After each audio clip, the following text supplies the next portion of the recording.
So as I was telling you, there are different ways in which you can get started with the lead-in or the warmer, both in the classroom and remotely.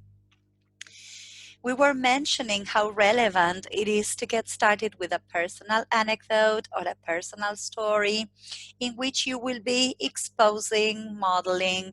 Um, it can be done through listening or reading, and you will be demo teaching what is it that you want students to do afterwards. It's really very personal, and you give them the chance to relate personally to whatever they will be learning in that lesson. Another very good thing to include as a warmer in the lead-in has to do with the use of pictures. And there is so much more than students can do apart from just describing a picture. They can make personal connections. Um, they can use a routine called I see, I think, I wonder. They can go beyond the surface of the picture. They have to, maybe they can try to figure out what the lesson is going to be about just by looking at a picture, at a series of pictures as well. They are such valuable resources to be used in different moments of the lesson. Another very good option has to do with using ranking tasks. I don't know if you've ever done it before, but you give students a list of things and students have to rank them using a given criteria, for example, from the most important to the least important, or from the one they like the most to the one they like the least, or they can simply use their own criteria. The fantastic thing about ranking exercises, if done in the classroom, is that they will have the opportunity to see that not everybody is going to rank things in the same way, so they can defend their choices, and it's really very rich. This might not be the case because they are at home, but at least it's going to get them hooked into the topic of the lesson because it's their criteria. It's what I think, what matters to me the most important to me, the least important to me, and they can agree and disagree with the teacher, etc. Another good starter for your lessons, both face-to-face and remotely, has to do with the use of quotes or questions. What somebody else said. You can even have the picture of the person and a speech bubble with a quote, and students can say whether they agree or disagree or what they think about this quote. You can bring those questions, which we usually call big questions because they don't have one unique answer. And these are questions which we call essential questions because they will be answered from different points of view. There's an activity that I like a lot, which is suggested there on the screen, which is called Two Truths and a Lie. So you can exemplify this by saying two things which are true about yourself and one which is a lie, and students have to try to discover which one is the lie and why. And then, of course, they can provide two truths and one lie about themselves. This is really very engaging for students. And there are other, of course, options which we can use to hook our students to get them ignited. You can, of course, engage students in trying to guess which the topic of the lesson is going to be. And you can do this by giving them some clues. And the clues can be given in the format of a photograph or just keywords, or who knows, just a text, not giving much information. I love working with picture parts, giving students part of a picture or a close-up of a picture so that they try to guess and make inferences and get to conclusions. Picture association.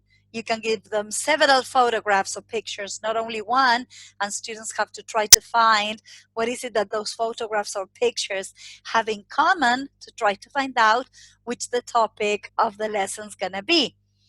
Another very good starter has to do with giving them a sentence to complete. And they can complete this sentence with whatever is true for themselves or whatever they think, an opinion, a thought. So it's really very engaging. There is this activity that I like a lot called Me, Not Me.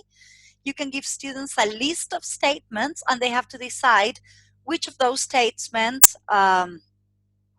are true for themselves. So for example, if one of the statements is, I live in Buenos Aires, I would say me, and you probably will say, not me, I live in Tucumán. So it's really very good because students have all the statements. They can decide which ones are true about themselves and which are not true. All right? Another very good option is providing students with a photograph in which there is a situation going on, and they have to try to infer or deduce what is it that the people in the photograph might be saying to each other. You can even stick the speech bubbles for them to try to figure out the dialogue. This is usually a very, very good thing to do with students. It really gets them hooked. And of course, it might be a picture related to a listening they will be doing afterwards, or they will probably be reading about the situation afterwards. So this is just like a pre-reading or a pre-listening moment, which is so, so, so important. And then students will have to cross-check with their initial predictions. The next activity is usually a very good one in the classroom, because students can walk around and find someone who. So for example, find someone who likes pizza, or find someone who practices sports, and students have to walk around asking questions and answering questions. They will not be able to do this face to face, at least. Maybe technology is going to give them the opportunity to try to find out or try to find someone who, by just having a very short question and answer through WhatsApp, for example. If technology is available. If technology is not available, then I guess that students can find someone who at home, who knows, all right? Now, more ideas that you can use in the lead-in or the warmer moment of the lesson, both face-to-face and also remotely. That is this activity that is called What Happens Next, in which students have to try to make predictions or try to anticipate what's happening next. And you can use for this a photograph, or you can use the beginning of a story, or you can even use a sentence starter, and students have to try to find out what is it that's going to happen next. Also, a very good thing to do in this stage of the lesson is to use either authentic listening or authentic reading. What do we mean by authentic? Remember that when we talk about authentic materials, we are talking about those materials that haven't been produced for the classroom, but yet we can use them in the classroom. It might be an interview, it might be a newspaper article or a magazine article, or a TED Talk, for example. We can use whatever resource we've got at our disposal to use at the very beginning of our lesson. In order to try to get students hooked into the topic of the lesson, a very good thing to do as well has to do with bringing an activity called Boggle Guess the Word, which is giving them scrambled letters for them to try to find out a secret keyword. Students really have fun, and you can give them like 3 or 4, and once they discover the 3 or 4 secret words, they have to try to find out what is it that those secret words might have in common, and they are all related, of course, to the main topic of the lesson. In order to engage students personally with the topic of the lesson as well, you might give them some statements for them to decide if the statements are true or false based on their prior knowledge or beliefs and assumptions. You might also give them some statements related to the topic of the lesson for them to say if they agree or disagree. And at the very end of the lesson, you might want to make them go back to the statements to see if their views have changed, for example. And then there's this activity that I'm pretty sure you're going to love, which is called coffee potting. And for this activity, you as a teacher, you get started by either saying or writing something that they will have to read. And there is a word, which of course is a key word related to the main topic of the lesson, that you cannot mention. So every time you need to use that word, instead of using the word, you have to say coffee pot.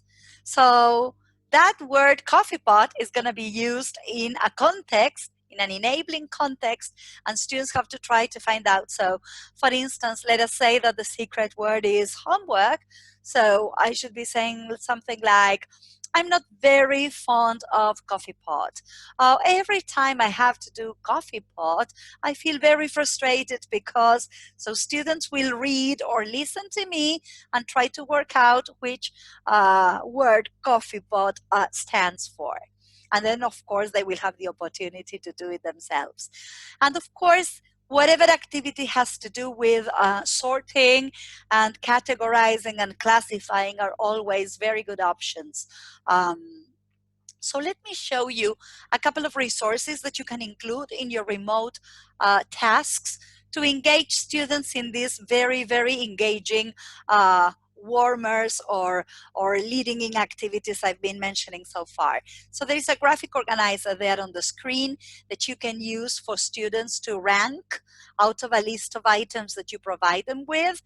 Then there is another graphic organizer, which is a spidergram for students to do some brainstorming or to connect or make connections. If you expect students to compare and contrast to people, to places, to sports, whatever, they can use a Venn diagram to find similarities and differences. And of course, you can also give them a graphic organizer for them to sequence events, all right? I love working with pictures. I love working with photographs. I think it's a wonderful way of getting students hooked in the lesson.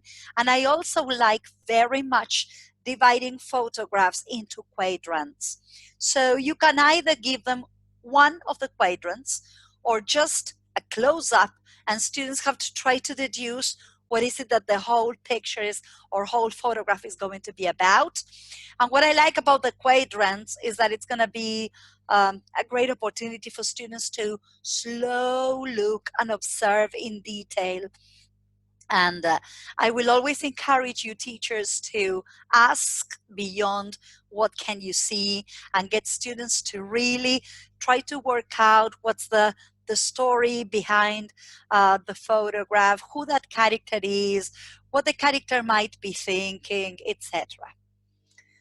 And for the activity Two Truths and a Lie, which I strongly recommend you give a try to, there is this very nice graphic organizer, and I like it because students get the chance to write the two truths and the lie about themselves, and then they can say, well, my lie was because. So it's both an activity for which they can speak and write. You've got some examples on the screen of what boggle is, all right, the hidden word. So for example, in one of them, the hidden word is super, all right? And then I will allow you to take some time to discover the next one. But I usually give students 3 or 4 keywords which are somehow related to the main topic of the lesson, and they really have lots of fun. And of course, coffee potting, which I mentioned before. And I mentioned before that right after and almost together with the lead-in and the warmer or the warm-up stage of the lesson, it's really very important that you engage students in an eliciting or elicitation stage in which basically you try to extract something from your students.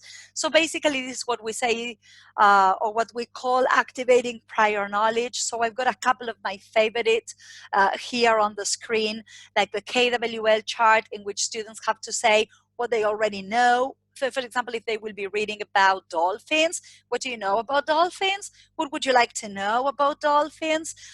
There's the Give Me 5, which I really like.